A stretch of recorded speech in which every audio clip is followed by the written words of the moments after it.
আমার দেখা অনেকেই দিনের পথে আসার পর তার বিপদ আপদ আরও বেশি করে আসে, সমস্যা লেগেই থাকে। প্রশ্ন হলো, আল্লাহর পথে আসার পর বিপদ আপদ কেন বেড়ে যায়?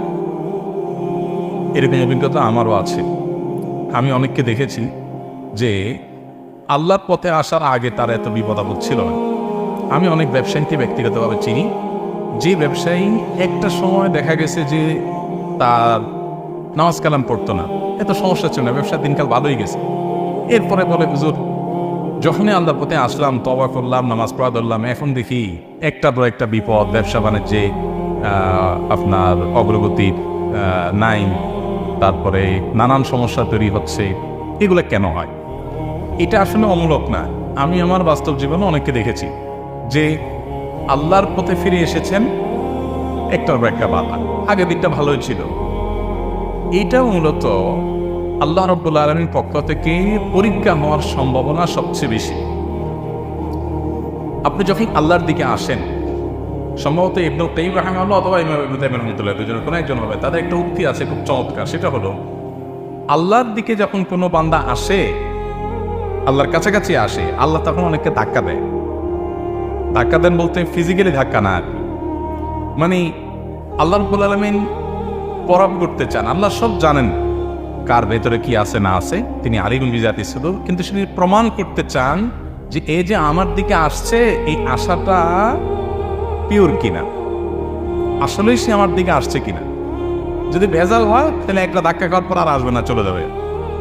আর যদি আশাটা পিওর হয়, না আমি আল্লাহর দিকে যেতেই চাই, আমি আল্লাহর দিকে ধাবিত হতেই চাই, তাহলে যত ধাক্কা আসুক সে আরো জোরে আসবে, যত ধাক্কা আসুক সে আরো জোরে যেতে থাকবে।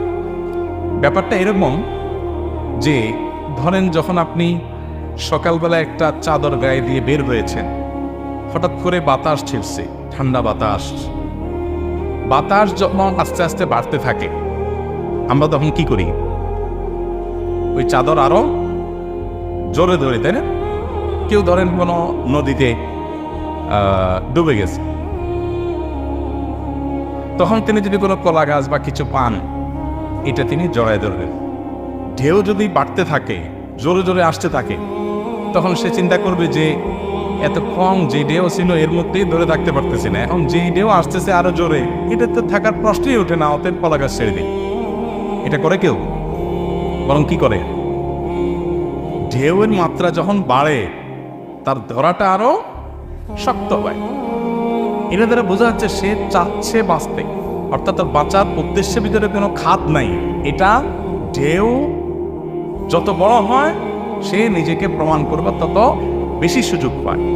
আল্লাহ সুবহানাহু ওয়া তাআলার দিকে যখন আপনি ধাবিত হবেন, আগে নামাজ কালাম পড়তেন না, আগে হালাল হারাম বাজ বিচার করতেন না, এখন দেখলেন যে এগুলা করার পর দেখলেন যে একটার পর একটা ঝামেলা, বিপদ বেটে বলে হচ্ছে না, অসমস্যা লেগেই আছে। আল্লাহ রাব্বুল আলামিন আপনাকে পরখ করছেন, আপনার উদ্দেশ্যে ব্যাপারে আপনি কতটা অনড়, কতটা আল্লাহর দিকে সত্যি আপনি আসতে চান, আল্লাহ সেটাকে প্রমাণ করছেন।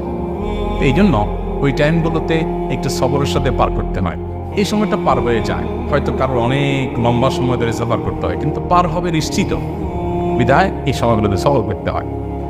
আল্লাহ নবীদের কথা যদি আপনি বলেন, তো সমস্ত নবীদেরকে দেখবেন যে নবী হওয়ার পরে তাদের জীবনে বিপদের আপনার কনকটা শুরু হয়ে গেছে, ধেয়ে ধেয়ে বিপদ আসছে।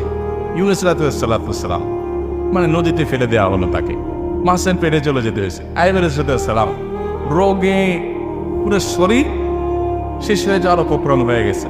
ঈসা আলাইহিসসালাম জন্মের পর থেকে তার মাকে নিয়ে অভিযোগ, অপমান, মিথ্যা অপবাদ, এরপর তার বিরুদ্ধে ষড়যন্ত্র, শত্রুতা। আমাদের নবী সাল্লাল্লাহু আলাইহি ওয়াসাল্লাম জন্মের দুনিয়াতে আসার আগে থেকে মায়ের গর্ভে থাকতেই বাবা হারানো, এরপরে মা হারানো, জন্মের পর দাদা হারানো, চাচা হারানো, স্ত্রীকে হারানো, মানে একের পর অভিভাবকগুলো সব চলে যাওয়া, এরপরে মক্কাবাসীর বাধা, বিপত্তি, ষড়যন্ত্র, শত্রুতা।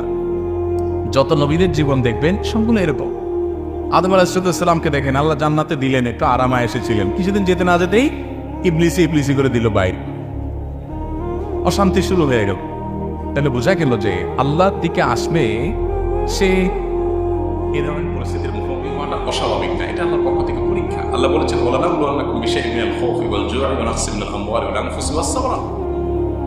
আমি পরীক্ষা করি মানুষকে বিপদ আপদ, ক্ষয়ক্ষতি, বিভিন্ন কিছু দিয়ে।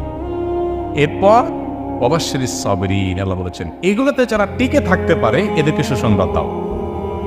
আল্লাহ তাআলা আমাদেরকে টিকে থাকার তৌফিক দান করুন, সবর করার তৌফিক দান করুন। আল্লাহর পথে আসলে তাদের পরীক্ষা আসাটা এটা নবীদের সুন্নাহ বা নবীদের সিস্টেম, অতএব তাদের ধারাবাহিকতা আসা স্বাভাবিক না। আবার কারো কারো ক্ষেত্রে হয়তো সেটা নাও হতে পারে, ব্যতিক্রমও থাকতে পারে, সেটা অস্বাভাবিক না, কিন্তু বিপদ আসলে